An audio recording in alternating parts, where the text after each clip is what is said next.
Welcome to the College Admissions Process Podcast presented by Prep Expert. Prep Expert offers live online SAT and ACT courses with the best score guarantees, instructors, and curriculum. Go to prepexpert.com to guarantee your child's success. I'm also excited to share my book, Straight from the Admissions Office, a review of my biggest takeaways from the first few hundred podcast episodes. It's packed with direct insights from admissions professionals and practical tips to help students and their families navigate the college admissions process. You can find all of the information in the show notes. Welcome to The Cap, where we are here to speak with college reps and other professionals in the field of college admissions to help answer all your questions and guide you through every step of the process. So if you're serious about college admissions, you've come to the right place. Are you ready?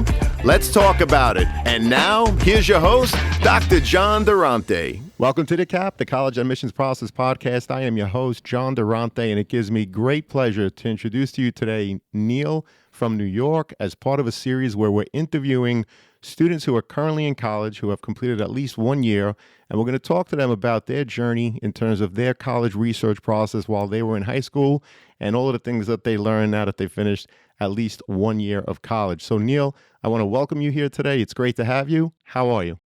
I'm doing great. How are you? I am doing great, Neal. And let's start with a quick introduction. Tell us where you're from, which high school you went to, and where are you currently enrolled? Sure. Well, first of all, thank you for taking the time out today to speak with me. I went to Syosset High School. I still live in Syosset, and I finished up my first year at Indiana University, Kelley School of Business, and I'm actually transferring into Babson College as a sophomore. Well, thank you for the intro, and that's very interesting. So you were at the Kelley School of Business, and you're transferring to Babson. Both amazing schools. Both have been represented on the podcast, but I'm very curious in terms of the anatomy, if you will, of this transfer, because Kelley is a large public, Babson is a smaller private. Kelley's in a large college town, whereas Babson is in a suburban area. So they're really great schools, but two opposite, if you will, right? So let me ask you, looking back, Neal, at your high school experience, when did you begin seriously even thinking about the college search process? I would say from like the beginning of my junior year and then leading up to the summer of when I'm going to go into my senior year. That's when the Common App opens. I know that. And then you have to start making your personal statement and working on the actual process of picking majors, finishing the Common App. So I started around 11th grade, and then I really started to complete all my things during the summer. So in August, September, even up to October, that time. So in retrospect, do you think that you should have started the process earlier, or do you think junior year is the right time? I think it definitely helps to at least start earlier. Like if you start freshman year of high school, obviously you can start to pick out like the classes you're just going to take and think like joining clubs, which are all very important. But looking back, I'd say if there's not really like a specific time where you should start, as long as you're not like, as long as you don't start after the Common App opens, then because if you start after, it's definitely going to be a lot harder, and then it's going to be a time crunch for sure. Terrific. Well, did you work with a school counselor, private college counselor, or did you manage the process completely on your own? I did it just me and my family, and then we did have there's a place in Jericho, New York called Sage Test Prep, and they helped me a little bit there, just navigating the college process. But I didn't really use them that much overall. And was that one-on-one, or was that with like a group of other students? It was one-on-one. Fantastic. And what were the most important factors to you when choosing where to apply, such as the size of the school, location, campus vibe, majors, or was it something else? Like what was important to you when you were researching colleges? Yeah, so at least throughout high school, I was kind of uncertain of what I wanted to do in the future. And then in 10th grade, I took a couple business classes, like in personal finance, investment decision making, and that really opened my eyes up to the business world. And then continuing the following year in 11th grade, I took more college business classes, and that opened my eyes up to finance specifically.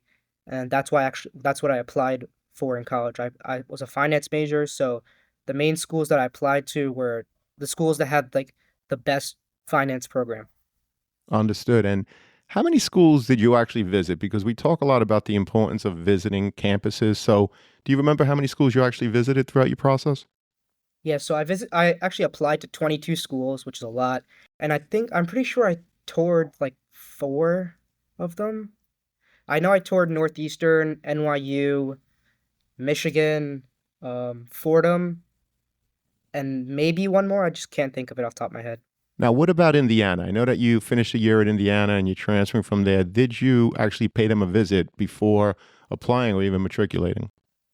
I didn't do it before, but when I got accepted, I went and toured there, and I fell in love with campus. An amazing, beautiful campus to say nonetheless, and it's a massive campus. It's over 2,000 acres, which is it's insane. It's a huge campus. Absolutely. So, in the end, what were your top three schools and were you accepted to all of them? My top three schools were NYU, Stern, the Stern School of Business, UMich, the Ross School of Business, and then my third school was University of Florida. I was actually rejected to all of them, unfortunately. Understood. And so you were accepted to Indiana and that's where you chose to go?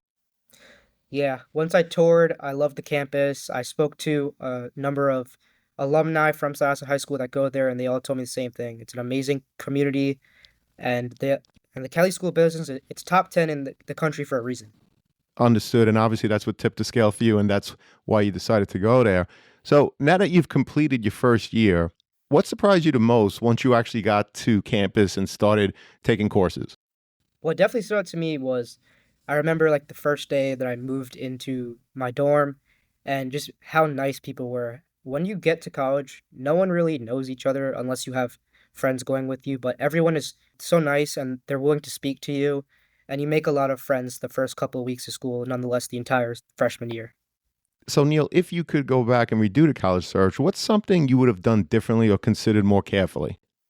I would definitely look into the placements out of the college, like for example, like what careers does that school like prepare you for? So at Indiana, they have these workshop programs which help you get into investment banking, investment management, private equity, fields like that. So definitely look into how well they prepare you for after college into your future. So it seems like you actually had a great experience at Kelley Business School in Indiana. So why the transfer? Once I started college at Indiana, I felt like I could always do better, especially that I was rejected to some of my top schools, and I felt like I definitely could have got into them. And Babson was actually one of my top schools. It was like, I think it was like my fourth or fifth top school, and I always wanted to go there because they have a very strong entrepreneurship program, which is what I plan to do in the future. And I've heard a lot of amazing things about the college itself.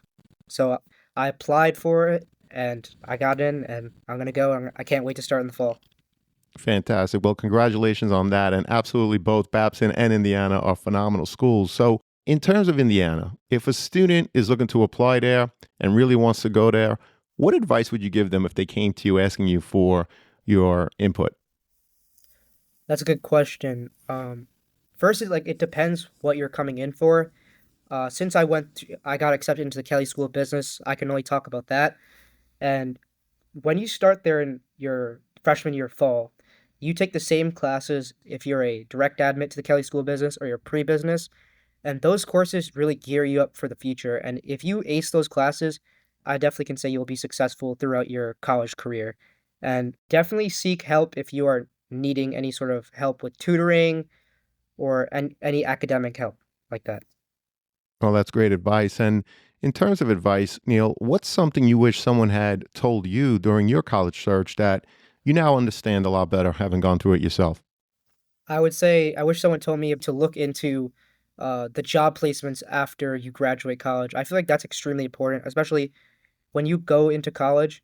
You kind of have to pick what you want to do early on in your college career because a lot of these internships and jobs they start recruiting pretty early. I know for investment banking, I have a number of friends who want to do that. They start recruiting you in your sophomore year. They're recruiting you for internships your junior year summer and then even full time. So they start really early. So it's really important to know what you want to do really early on. Well, that's great advice. I appreciate that. And I always like to ask, Neil, is there a question that I didn't ask you during this conversation or any topic related to the college process that didn't come up that you want to share with our listeners now? I could give some more advice, I could say. Yeah, go ahead. Why not? I'd say definitely try and stay calm throughout the college process because it's both stressful for the students and the parents. And the more calm you stay throughout the process, I think it's just the easier it's going to be, and the better it'll be for for the student and the parent. Well, that's terrific. Neal, this has been a great conversation. I appreciate your time and your input. Good luck to you at Babson, and thank you so much for everything. Of course. Thank you again for having me. My pleasure. And to everyone out there, good luck with the college search. Take care all, and best wishes.